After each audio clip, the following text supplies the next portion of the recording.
баштайлы.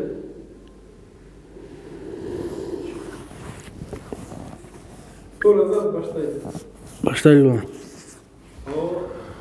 Шайлоодо жүрүп үйгө кеч баргам да жоктаган эмесмин ошо. Баштайлы? Башталды. Кайсыга сүйлөйм? Бияка. Буга. Давай. Саламатсыздар, урматтуу достор. Сиздердин назарыңыздарда кайрадан эле Супер KG порталынын Супер Азат айтат долбоору. Аны мен Азат Бейшенбеков айтып берем. Жума ичинде кыргыз спортунда деги эле дүйнөлүк спортто орун алган урунттуу учурлар менен тааныштырмакчыбыз сиздерди. Биз менен бирге болуңуздар.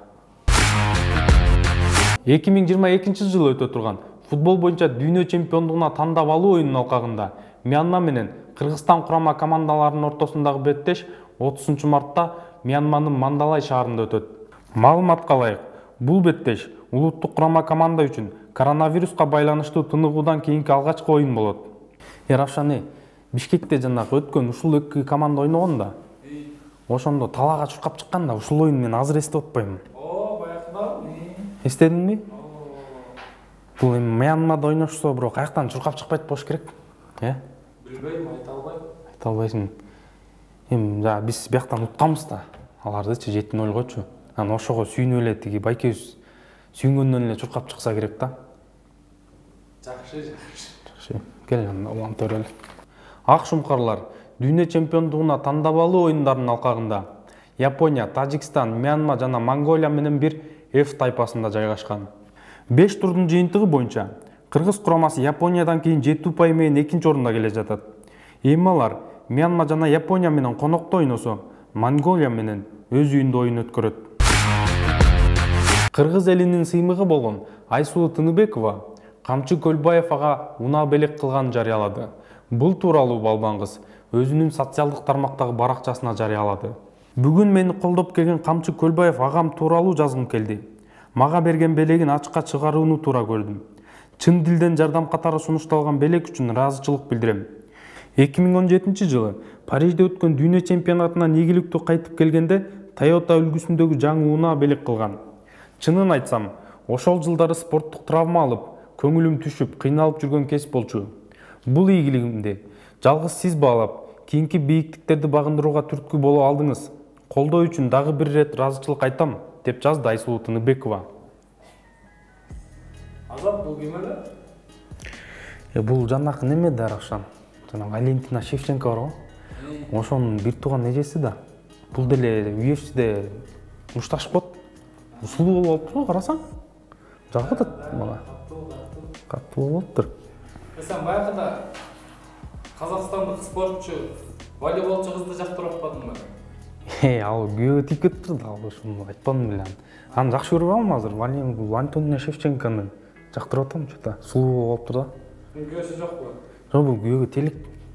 Берки Валентина Шевченко деле ничешка, бирок бул сулуураак болуп алыптыр го.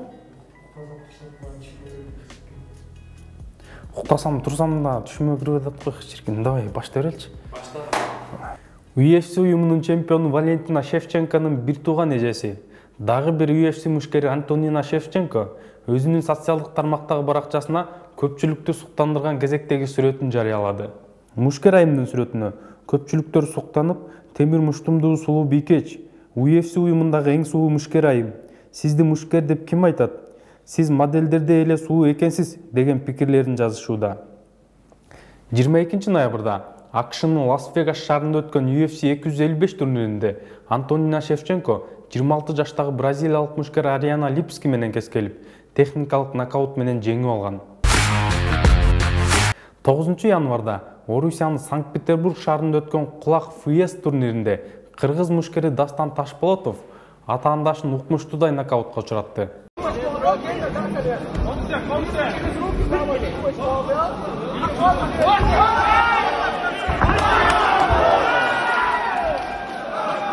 Кыргыз мушкеринин атаандашы ингушетиялык мушкер болгон. Дастан Ташполотов жаш күч мушкерлер клубунун мушкери. UFC уюмунун чемпиону, атактуу орусиялык мушкер Хабиб Нурмагомедов футбол жылдызы Криштиану Роналду менен видео байланыш аркылуу сүйлөштү. Мындай видеону Хабиб Нурмагомедовдун жакын досу Ислам Махачев өзүнүн социалдык тармактагы баракчасына жарыялады. Видеодо көрүнгөндөй, мушкер менен футболчу видео байланыш аркылуу сүйлөшкөн. Криштиану Роналдунун жанында анын улуу баласын көрүүгө болот. Эки атактуунун эмне жөнүндө сүйлөшкөнү азырынча белгисиз. 32 жаштагы Хабиб Нурмагомедов менен Криштиану Роналду бири-бирин дайыма колдоп келери көпчүлүк спорт сүйүүчүлөрүнө маалым. Кечээ 11 январда футбол боюнча Италия чемпиондугунун 17-турдук оюнунун алкагында Туриндик Ювентус командасы өз үйүндө Сассуоло футболдук клубун кабыл алды. Оюндун негизги убакыты аяктап, кошумча 2 мүнөттүктө атактуу футболчу Криштиану Роналду гол жаратып, карьерасындагы 759 голун киргизди. Муну менен Криштиану Роналду футбол тарыхындагы голдордун саны боюнча абсолюттук рекордду кайталады. Эми Роналду абсолюттук рекордду жаңылаш үчүн бир гана гол жаратса жетиштүү. Буга чейинки голдордун саны боюнча абсолюттук рекорд чехиялык чабуулчу Йозеф Бицанга таандык болчу. Ал футболчу 1931-1955 жылдар аралыгында карьерасында жалпы 759 гол киргизген. Сиздер кыргыз спортунда жана дүйнөлүк спортто акыркы 1 жыма ичинде орун алган урунттуу учурлар менен тааныштыңыздар. Кийинки берүүбүзгө жолугушканга чейин сак саламатта туруңуздар. Спортту сүйүңүздөр, спорт менен жашаңыздар. Бүттү Равшан. Кандай болду? Жакшы болду, Жакшы болду. Болгон. Кеттик да? Люблю больших, люблю пушистых, люблю больших, люблю пушистых, люблю больших.